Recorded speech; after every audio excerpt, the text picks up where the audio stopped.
Lo Stella, i boschi e la laguna.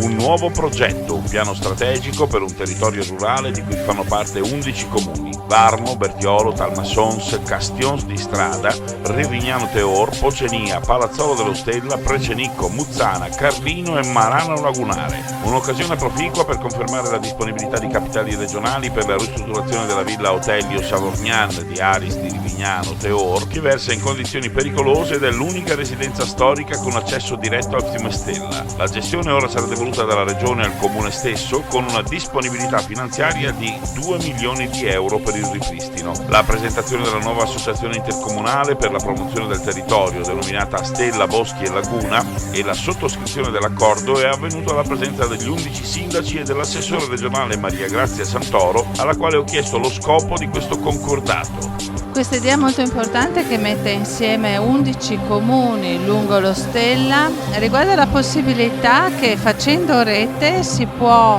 esaltare le peculiarità che ciascun comune ha dal punto di vista ambientale, economico, della biodiversità, dei prodotti locali e quindi dello sviluppo economico sostenibile. Tutto questo è un percorso parallelo al piano paesaggistico, per il quale oggi firmeremo un'altra convenzione di collaborazione di tutti questi comuni insieme alla Regione, proprio perché alla Regione interessa che queste riflessioni diventino patrimonio comune.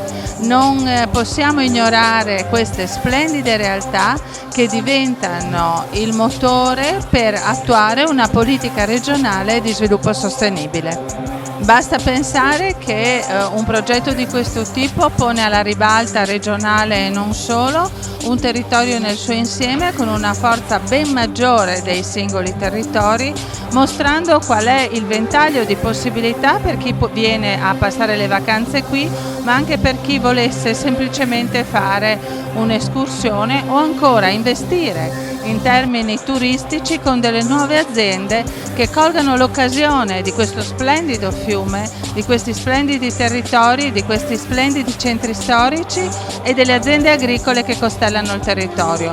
Luoghi nei quali una nuova imprenditoria è possibile ed è ancora più importante nel momento in cui c'è una rete di supporto che lo facilita.